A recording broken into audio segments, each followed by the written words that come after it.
Hello friends, business एडमा तपाईहरुको स्वागत छ। मेरो नाम साहिल निधि। आज हामीले प्रिन्सिपल अफ म्यानेजमेन्टको third chapter evaluation of management थटलाई डिस्कस गर्नेछौँ। ओके, यसको अर्को नेम रहेको छ म्यानेजमेन्टको हिस्ट्री एन्ड करेन्ट थिङ्किङ। यस च्याप्टरमा हामीले हेर्नेछौँ कि जुन सुरुवाती समयमा जब इन्डस्ट्रियलाइजेसन भयो, ओके, नयाँ नयाँ इन्डस्ट्रिजहरूको स्थापना हुन थाल्यो, त्यस टाइममा म्यानेजमेन्टको सिस्टम कस्तो थियो र त्यस टाइममा जुन स्कलरहरू आए, म्यानेजर्सहरूले चाहिँ आफ्नो एक्सपेरिमेन्ट गरेर हैन एक्सपिरियन्सहरूलाई कमाएर तिनीहरूले चाहिँ बुक्स लेखे म्यानेजमेन्टको सम्बन्धी, कसरी म्यानेजमेन्ट गर्नुपर्छ, अर्गनाइजेसनको स्ट्रक्चर कस्तो हुनुपर्छ, अर्गनाइजेसनमा कम्युनिकेसन सिस्टम कस्तो हुन्छ, स्केलर चेन भनेको के हो, यो सबलाई चाहिँ उनले चाहिँ एक्सपेरिमेन्ट र आफ्नो एक्सपिरियन्सहरूलाई हेरेर अब्जर्भ गरेर चाहिँ तिनीहरूले चाहिँ बुक लेखेका छन्, केही प्रिन्सिपलहरू दिएका छन् र त्यसै प्रिन्सिपल्सहरूलाई चाहिँ हामीले यस भिडियोमा चाहिँ डिस्कस गर्नुपर्नेछ। ओके, सो पुरानो समयमा चाहिँ म्यानेजमेन्टको सिस्टम कस्तो थियो र आजको समयमा म्यानेजमेन्टको सिस्टम कस्तो छ, ओके, त्यसैलाई चाहिँ यस च्याप्टरमा चाहिँ डिस्कस गरिएको छ। यस च्याप्टरमा हामीलाई जुन पढ्नुपर्ने प्रिन्सिपलहरू छ त्यो कुन कुन हो भने हेरौँ। सबैभन्दा पहिला चाहिँ हामीले क्लासिकल थ्योरीलाई पढ्नुपर्छ। क्लासिकल थ्योरीको इन्ट्रोडक्सन, प्रिन्सिपल, कन्ट्रिब्युसन र लिमिटेसन्सलाई बुझ्नुपर्छ। ओके, र क्लासिकल थ्योरीमा 3वटा थ्योरी पर्छन्। म भनिदिन्छु कि यो भिडियो समरी भिडियो मात्रै हो, सबै प्रिन्सिपल्सहरूको, सबै थ्योरीहरूको सेपरेट भिडियोमा लिएर आउनेछु। ओके, यो च्याप्टर एकदमै लामो छ र सबै जति पनि थ्योरी छ त्यो एकदमै इम्पोर्टेन्ट रहेको छ। ओके, सो सबैभन्दा पहिला जुन क्लासिकल थ्योरी रहेको छ यसमा 3वटा थ्योरी पर्छ। सबैभन्दा पहिला scientific management theory, administrative management theory र थर्ड नम्बरमा छ bureaucracy management theory. Okay, scientific management theory FW टेलरद्वारा दिएको हो। ओके, एफडब्ल्यू टेलर पेसाको रूपमा चाहिँ उनी इन्जिनियर थिए हैन, र तर उनी सुपरभाइजरी लेभलमा चाहिँ उनले काम गर्थे। ओके, र म्यानेजरियल लेभलमा पनि उनी काम गरेका छन् र उनले हेरे कि कसरी चाहिँ म्यानेजमेन्ट एउटा बेस्ट म्यानेजमेन्ट गर्न सकिन्छ, त्यसलाई उनले अब्जर्भ गरे, एक्सपेरिमेन्ट गरेर त्यसपछि आफ्नो बुक पब्लिस गरे हैन, प्रिन्सिपल्सहरू लेखे। ओके, एफडब्ल्यू टेलरलाई चाहिँ फादर अफ साइन्टिफिक म्यानेजमेन्ट पनि भनिन्छ र क्लासिक, ओके, र म्यानेजमेन्ट फादर अफ म्यानेजमेन्ट पनि भनिन्छ, किनभने उनले नै सबैभन्दा पहिला म्यानेजमेन्टको थ्योरी दिएका छन्। उनले के भनेका छन् भने साइन्टिफिक म्यानेजमेन्ट थ्योरीमा भनेका छन् कि हामीले कुनै पनि काम गर्दाखेरि साइन्टिफिक तरिकाले गर्नुपर्छ, साइन्टिफिक टेक्निक्सलाई युज गरेर गर्नुपर्छ। सानोभन्दा सानो काम पनि साइन्टिफिक टेक्निक्सलाई युज गरेर गर्नुपर्छ। यसले हाम्रो टाइम बचाउँछ र कम टाइममा कम रिसोर्सेसलाई युज गरेर इफेक्टिभ म्यानेजमेन्ट कसरी गर्ने हैन, इफेक्टिभली गोल चाहिँ अचिभ कसरी गर्ने, ओके, त्यो कुराहरू यसमा भनेका छन् कि कम समयमा धेरैभन्दा धेरै प्रोडक्सन कसरी गर्ने। ओके, तर उनको चाहिँ यस थ्योरीको लिमिटेसन के रहेको छ भने उनले चाहिँ जुन इम्प्लोइजहरू थिए उन इम्प्लोइजहरूलाई चाहिँ एक रोबोटको रूपमा हेरे कि मसिनहरूको रूपमा रिसोर्सेसको। तर ह्युमन रिसोर्स भनेको चाहिँ एकदमै सेन्सिटिभ हो। ह्युमन रिसोर्सेसको इमोसन हुन्छ, ह्युमनको चाहिँ इमोसन हुन्छ, तिनीहरूको कार्यक्षमता हुन्छ, तर त्यो कुरालाई यिनले इग्नोर गरे। उनले मात्र यो कुरा भने कि सबैको चाहिँ एक क्षमता चाहिँ क्रिएट गर्नुपर्छ जसले चाहिँ तिनीहरूले धेरैभन्दा धेरै प्रोडक्सन गर्न सकोस्। ओके, र यही कुरा थियो साइन्टिफिक म्यानेजमेन्टमा। त्यसपछि आयो administrative management theory. Administrative management theory Henry फ्योलद्वारा दिएको हो। हेनरी फ्योलले चाहिँ एडमिनिस्ट्रेटिभ म्यानेजमेन्टको अनुसार उनले चाहिँ अर्गनाइजेसनको स्ट्रक्चर कस्तो हुनुपर्छ हैन, वर्कको चाहिँ डिभिजन कसरी गर्ने। उनले भने कि जो चाहिँ जसको लागि सक्षम छ, जो चाहिँ एक्सपर्ट हुन्छ, कुनै सबैको चाहिँ आफ्नो फिल्ड हुन्छ, सबै एक कुनै काममा एक्सपर्ट हुन्छ भने अर्को चाहिँ कुनै काममा त्यो एक्सपर्ट हुन्छ, त्यसको एक्सपर्टिजको आधारमा तिनीहरूलाई काम बाँड्ने। ओके, एक हायरार्की हुनुपर्छ, अर्गनाइजेसन हायरार्की, जस्तै board of director, okay, top level manager, mid level manager, lower level manager र तिनीहरूको इम्प्लोइजहरूको सुपरभाइजरहरू, त्यसरी गरेर चाहिँ उनले हायरार्की बनाएर त्यसैको आधारमा चाहिँ कम्युनिकेसन पनि गर्नुपर्छ हैन, र एउटा पर्फेक्ट रिम्युनरेसन सिस्टम बनाउने, म्यानेज अर्गनाइजेसनमा इक्विटी क्रिएट गर्ने, उनले ओभरअल पुरा स्ट्रक्चर अर्गनाइजेसनको कस्तो स्ट्रक्चर हुन्छ भने उनले पुरा डिजाइन गरे कि अर्गनाइजेसनको स्ट्रक्चर यस्तो हुनुपर्छ र उनले 14वटा प्रिन्सिपल दिएका छन्। र ओके, यस थ्योरीका पनि जुन ड्रब्याक रहेको छ, लिमिटेसन्स रहेको छ, यही कुरो हो कि उनले पनि चाहिँ ह्युमन रिसोर्सेसलाई त्यति त्यो सेन्सिटिभले हेरेन कि यसमा पनि अर्गनाइजेसनलाई कसरी बनाउनुपर्छ, के गर्नुपर्छ, तर ह्युमन जुन त्यसको इमोसन हुन्छ, त्यसको बिहेभियर हुन्छ, त्यसलाई चाहिँ इग्नोर गरे र इग्नोर गरेका छन्। यही चाहिँ यसको मेन लिमिटेसन्स रहेको छ। त्यसपछि हुन्छ bureaucracy management theory. Bureaucracy theory Max वीवरद्वारा दिएको हो, म्याक्स वीवर। ओके, उनले चाहिँ ब्युरोक्रेसी म्यानेजमेन्ट थ्योरी दिए। उनले भने कि अर्गनाइजेसनमा कुनै पनि जुन सिस्टम हुन्छ त्यो चाहिँ एक ओके रुल्सको अनुसारमा हुनुपर्दछ। ओके, अर्गनाइजेसनमा कुनै जसरी बोर्ड अफ डाइरेक्टर पनि सेलेक्ट गर्नुपर्ने, सिइओलाई कसरी सेलेक्ट गर्नुपर्छ हैन, कसरी म्यानेजमेन्टहरूलाई सेट गर्ने, इम्प्लोइजलाई कसरी रिक्रुटमेन्ट गर्ने, त्यो सब एउटा नियमको आधारमा हुनुपर्दछ। ओके, एउटा चाहिँ नियमको आधारमा हुनुपर्दछ। ओके, सबैको लागि चाहिँ एक निश्चित प्रावधान हुनुपर्छ। जस्तै तपाईँले सरकारी कार्यालयहरूमा हेर्नुहुन्छ कि कुनै पनि कामको लागि एक निश्चित प्रावधान हुन्छ हैन, एउटा नियम र कानुन हुन्छ। त्यो ब्युरोक्रेसी म्यानेजमेन्ट, तपाईँले सरकारी कार्यालयहरूमा जुन सिस्टम हेर्नुहुन्छ त्यो सबै ब्युरोक्रेसी म्यानेजमेन्ट थ्योरी हो। उनले भने कि कुनै कामको लागि पनि एक प्रुफ हुनुपर्दछ, सबै कामको लागि एक प्रुफ हुनुपर्दछ। यसले चाहिँ करप्सनलाई घटाउँछ र एक जुन रिक्रुटमेन्ट प्रोसेस छ त्यो कम्पिटेटिभ एडभान्टेजको अनुसार हुनुपर्दछ। ओके, इम्प्लोइजहरूको रिक्रुटमेन्ट तिनीहरूको क्वालिफिकेसन के छ, ओके, तिनीहरूको क्वालिफिकेसन के रहेको छ, तिनीहरूको क्षमता के छ, तिनीहरूसँग कम्पिटिसन गराउने अनि सेलेक्ट गर्ने। ओके, र ब्युरोक्रेसी म्यानेजमेन्ट थ्योरीको एउटा मेन लिमिटेसन्स के छ भने त्यो एकदमै रुल्स र रेगुलेसन्सहरूले बाँधिएको छ। कुनै पनि कामको लागि एकदमै लामो रुल्सलाई फलो गर्नुपर्ने हुन्छ, जसले गर्दा के हुन्छ, जुन कम्युनिकेसन सिस्टम छ, डिसिजन मेकिङ प्रोसेस छ, त्यसमा एकदमै ढिलाइ हुन्छ। तपाईँले हेर्नुहुन्छ कि सरकारी कार्यालयमा पनि कुनै पनि काम गर्नका लागि एकदमै टाइम लाग्ने गर्छ। किनभने त्यसको जुन प्रोसेस छ एकदमै लेन्दी हुन्छ हैन, सबै रुल्सहरूलाई फलो गर्नुपर्ने हुन्छ, पेपर्सहरूलाई चाहिँ मिलाउनु पर्ने हुन्छ, जसको कारणले चाहिँ डिसिजन मेकिङमा एकदमै लामो प्रक्रिया हुँदछ। सो ब्युरोक्रेसी म्यानेजमेन्टको लिमिटेसन्स यही रहेको छ। ओके, त्यसपछि आउँछ ह्युमन रिलेसन थ्योरी र behaviour science theory. Human relation थ्योरीमा के भन्छ, ओके, यो जति पनि क्लासिकल थ्योरीलाई क्रिटिसाइज गर्ने ह्युमन रिलेसन थ्योरीमा भन्यो कि ह्युमन भनेको चाहिँ हामीले हेर्नुपर्छ कि कसरी चाहिँ कोसँग कसरी इन्टरेक्ट गर्ने हैन, ह्युमन रिसोर्ससँग कसरी काम गराउने, तिनीहरूको जुन रिम्युनरेसन सिस्टम छ हैन, त्यो चाहिँ जस्तै अब पुरानो क्लासिकल थ्योरीमा के भन्थ्यो भने जुन तिनीहरूलाई चाहिँ रुपैयाँ दियो भने तिनीहरूले कुनै पनि काम गर्न सक्छ। तर ह्युमन रिलेसन थ्योरीमा भन्छ हैन, हामीले जब सिक्योरिटी पनि दिनु पर्यो।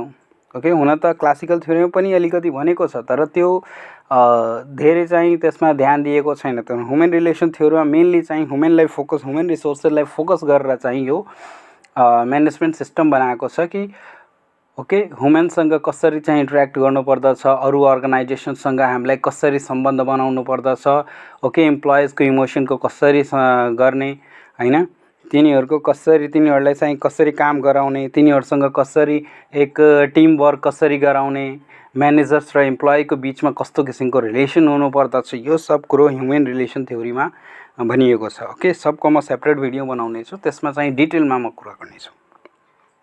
त्यसपछि आयो behaviour science theory. Behaviour science थ्योरीले के भन्छ भनेदेखि इम्प्लोइज अर्गनाइजेसनमा जति पनि इन्डिभिजुअल्स इम्प्लोइजहरू छ सबैको बिहेभियरलाई चाहिँ के गर्नु पर्यो, मेजर गर्नु पर्यो, एनालाइसिस गर्नु पर्यो कि तिनीहरूले यस्तो सिचुएसनमा चाहिँ कसरी एक्ट गर्छ हैन।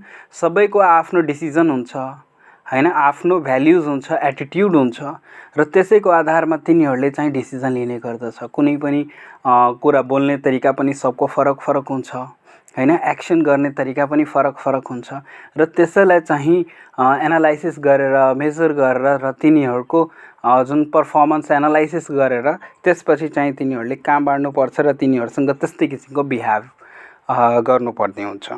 सो यो ह्युमन रिलेसन थ्योरीमा ह्युमनसँग इम्प्लोइजहरूसँग कसरी रिलेसन बनाउनेमा फोकस छ भने बिहेभियर साइन्स थ्योरीमा इन्डिभिजुअली चाहिँ तिनीहरूको बिहेभियर्सहरूलाई चाहिँ एनालाइसिस गरेर त्यसपछि काम दिने र त्यसैको आधारमा चाहिँ डिसिजन मेकिङ पनि गर्ने र तिनीहरूसँग त्यस्तै व्यवहार बनाउने। तर यो दुईटै थ्योरीमा सबैभन्दा नराम्रो पक्ष के छ भने यिनले चाहिँ अरू जुन एस्पेक्टहरू छ म्यानेजमेन्टको त्यसलाई इग्नोर गरे। ह्युमन जुन रिसोर्स छ त्यसलाई धेरै फोकस गरेका छन्, बाँकी अन्य रिसोर्सेसहरूमा चाहिँ उनले त्यसलाई चाहिँ इग्नोरै जस्तै गरेका छन्।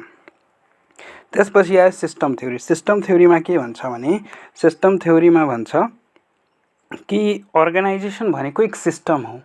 जस्तै कम्प्युटर एक सिस्टम हो जसमा इनपुट हुन्छ, त्यसपछि बिचमा प्रोसेसिङ हुन्छ हैन, त्यसपछि आउटपुट निस्किन्छ।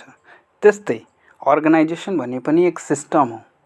अर्गनाइजेसनमा के हुन्छ, हामीले चाहिँ इनपुट गर्नुपर्छ। के इनपुट गर्नुपर्छ? Financial resources, human resources, physical resources, information resources, आफ्नो एक्सपिरियन्स हैन, म्यानेजमेन्ट प्रोसेसलाई चाहिँ के गर्नुपर्छ? इनपुट गर्नुपर्छ। त्यसपछि जुन प्रोसेसिङ हुन्छ जस्तै लिडरसिप स्टाइल, ओके, कार्य वातावरण र तिनीहरूसँग जुन कामहरू गराइन्छ त्यो सब प्रोसेसिङ हुन्छ। प्रोसेसिङ भइसकेपछि अब आउटपुट निस्किन्छ हैन। तपाईले जति राम्रो इनपुट दिनुभयो र जसरी चाहिँ तपाईले प्रोसेसिङ गर्नुभयो त्यसैको आधारमा चाहिँ आउटपुट पनि निस्किन्छ। ओके, त्यति ओके। यदि तपाईको इनपुट राम्रो छ, प्रोसेसिङ राम्रो छ, त्यसपछि आउटपुट पनि राम्रो हुन्छ। आउटपुटमा जस्तै प्रोडक्ट निस्कियो हैन, क्वालिटी प्रोडक्ट आयो। ओके, तपाईले लर्निङ गर्नुभयो, केही सिक्नुभयो कि कसरी चाहिँ प्रोसेस गर्नुपर्छ, के गर्नुपर्छ। ओके, त्यसपछि तपाईले राम्रो सर्भिस पनि प्रोभाइड गर्नु पर्यो। यो सब कुरा गरेर तपाईले फिडब्याक आउँछ कि हामीले कुन कुरा काम चाहिँ गर्नुपर्छ, कुन काम चाहिँ गर्नु पर्दैन, र त्यसपछि चाहिँ फेरि तपाईले राम्रो इनपुट दिने, त्यसैको आधारमा फिडब्याकलाई लिएर त्यसैको आधारमा राम्रो इनपुट दिने, त्यसपछि राम्ररी प्रोसेसिङ गर्ने, त्यसपछि आउटपुट पनि त्यसको के हुन्छ? राम्रो आउँछ। सो यो सिस्टम थ्योरीमा यही कुरो भनेका छन्। ओके, यसको लिमिटेशन्स यही रहेको छ कि यसले ओभर सिम्प्लिफाई गर्न खोजेको छ प्रोसेसलाई, बट जुन चाहिँ प्र्याक्टिकली पोसिबल हुँदैन ओके अर्गनाइजेसन्समा। तर पनि यो एकदमै राम्रो थ्योरी पनि मानिएको छ सिस्टम थ्योरीलाई। त्यसपछि management science theory. Management science थ्योरीमा भन्छ कि म्याथमेटिकल डेटा, स्ट्याटिकल डेटाहरूलाई लिएर हामीले डिसिजन मेकिङ गर्नुपर्छ र सबै कामको लागि एक साइन्टिफिक प्रोसेस हुनुपर्छ र साइन्टिफिक मेथडबाट नै त्यो काम गर्नुपर्छ। र कुनै पनि ठुलो काम छ भने त्यसलाई पार्टमा सानो पार्टमा डिभाइड गर्ने र त्यसलाई सिम्प्लिफाई गर्दै गर्दा यति सिम्प्लिफाई गरिदिने कि एउटा बच्चालाई पनि त्यो गोललाई सम्झाउन सकियोस् र त्यसलाई काममा लगाउन सकियोस्, यति सिम्प्लिफाई गर्नु छ। तर यो प्र्याक्टिकल लाइफमा पोसिबल छैन। कुनै पनि कुरालाई चाहिँ हामीले एकदमै सिम्प्लिफाई गर्न खोज्यो भने त्यसमा कस्ट पनि लाग्छ, टाइम पनि वेस्ट हुन्छ। ओके, तर त्यो यति सिम्पल हुन्छ कि हुँदैन भने त्यो ग्यारेन्टी हुँदैन। सो यसको त्यही लिमिटेसन्सहरू रहेका छन्। ओके, त्यसपछि आयो decision theory of management. Decision थ्योरीमा के भन्छ भने कसरी चाहिँ कुनै अर्गनाइजेसनमा तपाईँले म्यानेजमेन्ट गर्नुहुन्छ, कुनै पनि काम गर्नुहुन्छ भने सबैभन्दा मेन कुरो हुन्छ डिसिजन। तपाईले डिसिजन कस्तो लिनुहुन्छ, इम्प्लोइजलाई कसरी रिक्रुटमेन्ट गर्ने त्यसको डिसिजन हैन, फाइनेन्शियल रिसोर्सेसलाई कसरी युज गर्ने त्यसको डिसिजन, ह्युमन रिसोर्सलाई कसरी युज गर्ने त्यसको डिसिजन। त्यसैमा आधारित छ डिसिजन थ्योरी अफ म्यानेजमेन्ट कि हरेक कुराको चाहिँ एउटा राम्रो तपाईले डिसिजन लिनुभयो भने अनि तपाईको म्यानेजमेन्ट आफै राम्रो हुन्छ। सो डिसिजन थ्योरीमा भनेको छ कि कसरी हामीले यसमा प्रोसेस बताइएको छ कि कसरी चाहिँ एउटा पर्फेक्ट डिसिजन लिनुपर्छ। ओके, स्ट्याटिकल मेथडले हैन म्याथमेटिकल डेटाहरूलाई, इन्फर्मेसनहरूलाई कलेक्ट गरेर चाहिँ हामीले त्यसको आधारमा चाहिँ धेरै अप्सनहरूलाई क्रिएट गर्नुपर्छ र त्यस अप्सनहरूलाई क्रिएट गरेर त्यसमा ब्रेनस्टर्मिङ गर्ने हैन, एनालाइज गर्ने, त्यसपछि एउटा बेस्ट अप्सनलाई चुज गर्नुपर्छ भने यो डिसिजन थ्योरी म्यानेजमेन्टमा भनिएको छ। डिसिजन थ्योरीमा मात्र त्यो डिसिजन मेकिङलाई फोकस गरेको छ, अरू फ्याक्टरहरूलाई चाहिँ फोकस गरेको छैन।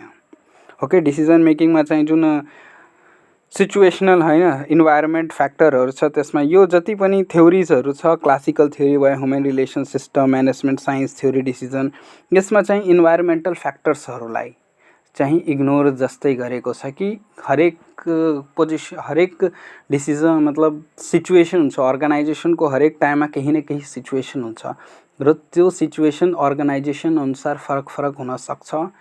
ओके। र अर्गनाइजेसन कोही ठुलो हुन्छ कोही सानो हुन्छ, सबैको नेचर फरक हुन्छ, तर यो कोहीमा एप्लिकेबल छ भने कुनै संस्थामा यो प्र्याक्टिकली पोसिबल छैन। जस्तै साइन्टिफिक म्यानेजमेन्ट थ्योरीलाई तपाईँ भन्नुहुन्छ भने अपरेसनल म्यानेजमेन्ट जहाँ चाहिँ प्रोडक्सन गर्नुपर्छ भने त्यहाँ चाहिँ राम्रो छ, तर जुन रिसर्च वर्कहरू गर्नुपर्ने छ त्यसमा चाहिँ फ्रिडम चाहिन्छ इम्प्लोइजलाई, त्यसमा चाहिँ यो प्र्याक्टिकल पोसिबल छैन। त्यसपछि एडमिनिस्ट्रेटिभ म्यानेजमेन्ट थ्योरी पनि लगभग सब संस्थामा पोसिबल छ, तर चाहिँ धेरै जस्तै रिसर्च संस्थाहरू भयो होइन, रिसर्च अर्गनाइजेसनहरू भयो, त्यसमा पनि यो चाहिँ प्र्याक्टिकली पोसिबल छैन। ब्युरोक्रेसी म्यानेजमेन्ट गभर्मेन्ट एजेन्सिजहरूको लागि मात्र राम्रो छ, तर प्राइभेट एजेन्सिज होइन जहाँ चाहिँ हामीलाई कम्पिटिसन हुन्छ। गभर्मेन्टको त केही कम्पिटिसन हुँदैन, गभर्मेन्ट आफैमा एक सुप्रिम हुन्छ, सो मोनोपोली हुन्छ गभर्मेन्टको। तर जुन अर्गनाइजेसन हुन्छ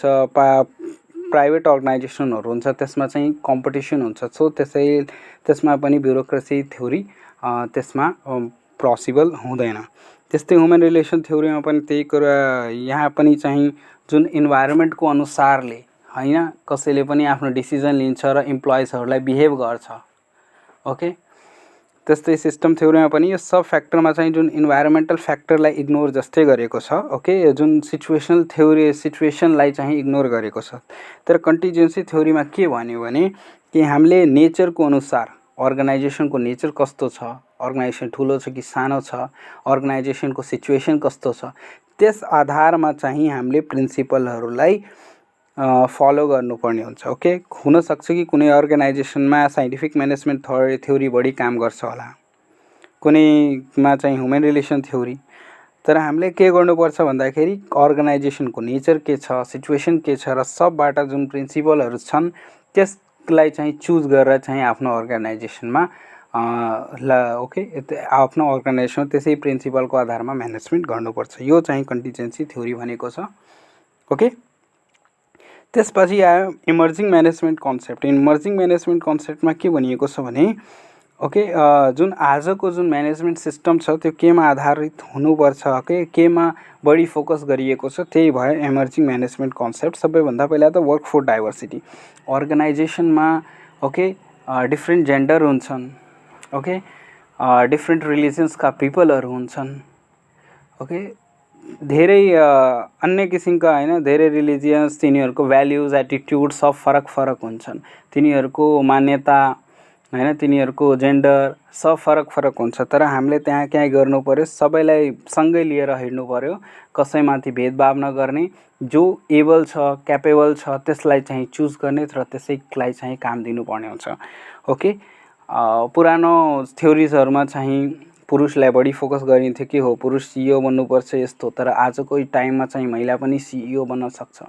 ओके। तेस्रो लिङ्गी पनि सिइओ बन्न सक्छ, यस्तो छैन कि होइन पुरुषले मात्र बन्नुपर्छ। ओके। जहाँ चाहिँ हिन्दूहरूको सङ्ख्या बढी छ भने त्यहाँ हिन्दू नै चाहिँ मेन पोस्टमा हुनुपर्छ, त्यस्तो छैन। सबैलाई चाहिँ इक्वालिटीको भावनाले लिएर हिँड्ने र ओके इक्वालिटीलाई मेन्टेन गरेर चाहिँ अर्गनाइजेसनको म्यानेजमेन्ट गर्नुपर्छ। ओके। त्यसपछि जुन आउटसोर्सिङ नलेज आउटसोर्सिङ रहेको छ कि अर्गनाइजेसन आफै अर्गनाइजेसन सक्सेसफुल हुँदैन, त्यस अर्गनाइजेसनलाई सक्सेस बनाउनको लागि धेरै अर्गनाइजेसनहरूले पनि त्यसको साथ दिएको हुन्छ। ओके। जस्तै सप्लायरहरू भयो, ब्याङ्करले फन्डिङ गर्छ, ब्याङ्क्सहरूले फन्डिङ गर्छ, सप्लायर्सले सप्लाई दिन्छ, इन्भेस्टरहरूले पनि इन्भेस्टमेन्ट गर्छ, कस्टमर्सहरू हुन्छ, तिनीहरूसँग होइन धेरै अर्गनाइजेसनहरू छ जसले सफ्टवेयर प्रोभाइड गराउँछ, हार्डवेयर प्रोभाइड गराउँछ, तिनीहरूसँग कसरी एक राम्रो रिलेसन बनाउने, इन्टरेक्ट गर्ने, ओके अरू अर्गनाइजेसनहरूलाई कम्पिटिसनको भावनाले होइन, ओके सबैले एक देशको कल्याण गर्ने भावनाले चाहिँ हिँड्नुपर्छ भनेर आउटसोर्सिङले भन्छ कि सबसँग एक राम्रो रिलेसन बनाएर मात्र अर्गनाइजेसनको सक्सेस पोसिबल हुन्छ। त्यस्तै नलेज म्यानेजमेन्ट, सबैको जति पनि इम्प्लोइजहरू छन् सबको चाहिँ नलेजलाई इम्प्रुभ गर्दै जानुपर्छ, तिनीहरूलाई टाइम टु टाइम ट्रेनिङ दिनुपर्छ, ओके तिनीहरूले refreshment program time to time दिनुपर्ने हुन्छ। सो नलेज म्यानेजमेन्टमा यही भन्छ कि अर्गनाइजेसन भनेको तिनीहरूको जुन इम्प्लोइजहरूको तपाईँले इम्प्रुभमेन्ट गर्नुभयो भने तिनीहरूको ट्रेनिङ टाइम टु टाइम दिनुभयो भने अर्गनाइजेसन आफै एकदमै कम समयमा चाहिँ धेरै सक्सेस कमाउन सक्छ। त्यस्तै लर्निङ अर्गनाइजेसनमा कुनै पनि काम हुन्छ भने त्यहाँबाट केही न केही लर्निङ आउँछ र त्यसै लर्निङलाई चाहिँ फलो गरेर चाहिँ तपाईँले अर्गनाइजेसनको म्यानेजमेन्टलाई इम्प्रुभ गर्न सकिन्छ र अर्गनाइजेसनको इफिसियन्सी बढाउन सकिन्छ र प्रोडक्टिभिटी पनि बढाउन सकिन्छ। सो यही हो इमर्जिङ म्यानेजमेन्ट कन्सेप्ट। यसको पनि हामीलाई एकदमै डिटेलमा यसलाई पढ्नुपर्ने हुन्छ। सो यो थियो समरी भिडियो, कुन कुन थ्योरी हामीले चाहिँ पढ्नुपर्छ। ओके, यसको म नेक्स्ट भिडियोमा चाहिँ सबैको सेपरेट साइन्टिफिक म्यानेजमेन्टको सेपरेट, एडमिनिस्ट्रेटिभ र ब्युरो सबैको चाहिँ सेपरेट भिडियो लिएर आउनेछु। यदि तपाईँलाई यो च्याप्टरको फुल च्याप्टरको PDF चाहिएको छ भने डिस्क्रिप्सनमा दिएको लिङ्कमा गएर क्लिक गर्नुहोस्। ओके, फेसबुकमा गएर त्यस पेजलाई लाइक गरेर अनि त्यसपछि चाहिँ तपाईँले ड्राइभबाट चाहिँ डाउनलोड गर्न सक्नुहुन्छ यसको फुल च्याप्टर।